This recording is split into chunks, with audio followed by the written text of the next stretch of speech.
Again, welcome to the fair. I want to take you back really fast. Let's jump back just a few years to June of 2008. I had just finished my freshman year of high school. Many of you are in your freshman year right now. I just finished my freshman year as an FFA member, and I was on top of the world. Nothing can stop me, nothing can slow me down. I was on cloud 9. But there was something else that made me really excited. There was something else that made it that much more. I had been given a special privilege. I had been handed a key to success, a key to the future, a key to wealth, a key to all kinds of things, a key to the school greenhouse. That's right, this guy was in charge of the school greenhouse his sophomore year of high school. He could not have been more excited. But before I tell you more about that greenhouse, let me back up and just give you a little perspective. In my life, the road I've traveled down hasn't always been straight, level, or even paved. But along that journey, there's been one massive construction project that started in 2007, when I was selected to be the Creed speaker for the Nightdale FFA chapter. Now, along with being able to compete at my first Federation event, along with all the glitz and glamour of being a competitor in that environment, I also received my very first of many FFA jackets. It was such an exciting time for me that I didn't know what to do. It seemed just a few weeks went by until I received that very first jacket, but it felt like months, it felt like an eternity. When Mr. Robinson, my advisor, finally told me that that FFA jacket was here, I was enthusiastic beyond all imagination. I went into his office, I found the box that the jacket came in, I tore the box open. I ripped the paper off the jacket, and there it was. Blue corduroy with gold stitching with my name on it. And let me tell you something. In 9th grade, you have arrived when your name is on your clothing. I was enthusiastic and so excited beyond all belief. I picked up my jacket out of the box. I smelled my jacket because we all know that blue corduroy has a unique smell. It has a different smell, and I was so excited about that. As I unzipped my jacket, put it on for the very first time, and zipped it back up, I was speechless. And I was slightly confused. My jacket didn't seem to fit. In fact, it didn't fit at all. And so I turned to Mr. Robinson, and I said, Mr. Robinson, did you order it one size too big? It was just too big for me. And Mr. Robinson looked at me and said, don't worry, John, you will grow. But little did Mr. Robinson know, I hoped I wouldn't grow anymore. Growth, change, and development. What do all these words have in common? They all spell out one simple and inevitable truth. Those who seek to grow work to improve. None of us are perfect individually, and that's what makes us perfect collectively. Today, I want to share with you just a few ideas I have about how we can create and live a life that is committed to growth. The first step to growth is to plant ourselves in an area that will allow for that growth. Just like a cutting in that greenhouse needs the proper soil, the proper nutrients, the proper environment to start off and become a healthy plant, we too must surround ourselves with an environment and people who are committed to helping us get better. We need to surround ourselves with people who care a lot about who we are, but care more about the person we can become. Now that's going to be different for all of us. Some of us might plant ourselves on the softball field. For some it might be underneath the Friday night lights. For some it might be in art, or in music, or in dance, or in sports. Whatever it is, we have to find areas of our lives that we can plant ourselves that will allow for us to grow. For me, it was planting myself in FFA.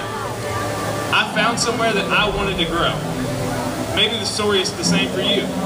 You see an area of your life that you want to grow, and now it's your responsibility to surround yourself with people and put yourself in an environment that will challenge you and that will grow you as an individual. The second step to growth is to find areas in our life that may need some improvement.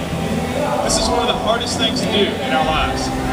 As we look at ourselves, we can only see the good things, but sometimes it's hard for us to really find things we really want to work on. I had to come to this realization just a few years ago for myself. For many years of my life, I was not in very good shape. In fact, I was very out of shape. I was not healthy. I was not happy with the way I looked. I was not happy with the way I felt. And by the time I was a junior in high school, which was 3 years ago now, I was 278 pounds. Yeah, I was a big boy. But I knew I had to make a change. I knew I was the only one who could do anything about it.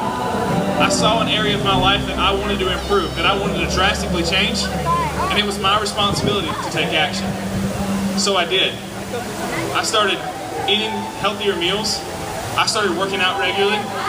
I started challenging myself in new and different ways. My goal in life was to just be able to do 10 to 20 to 30 to 40 push-ups, and I couldn't even do 2 or 3. So I worked every day in the garage, and I would do 1 push-up, and I would do 2 push-ups the next day, and 3 the next day, and that 3 and that 4 grew into 10 and 15, into 20 into 30, and now I've recently started P90X. Why? Because I wanted to challenge myself again. I wanted to know that I could grow that much more. Now in P90X there's a mantra. There's a saying that is repeatedly drilled into your mind. There's a saying that Tony Horton, the creator of P90X, constantly says to you, and it's give your best and forget the rest. It doesn't matter where you come from, it doesn't matter where you've been. What matters is what you do right now. What matters is that you push yourself to do that 1 extra push-up, that 1 extra pull-up, do that 1 extra career development event, do that 1 extra thing to make somebody else around you smile. That's what matters. Give your best and forget the rest. I now stand before you at 194 pounds. Now there's a lot of work to be done. I'm still a big kid, but I'm healthier and better off today because of the actions I took earlier in my life. I hope to continue and grow upon that, because when we evaluate ourselves, we see not only the areas we want to improve, but also the areas that need to be pruned, the areas that need to be cut back, so we strive for balance in our lives, just like we strive for balance in plans. We need to strive for strengths and weaknesses, understanding both, but not depending or hiding behind either. The third and final phase to growth is to grow others. Nelson Henderson said it best: we are to plant trees under whose shade we may never sit.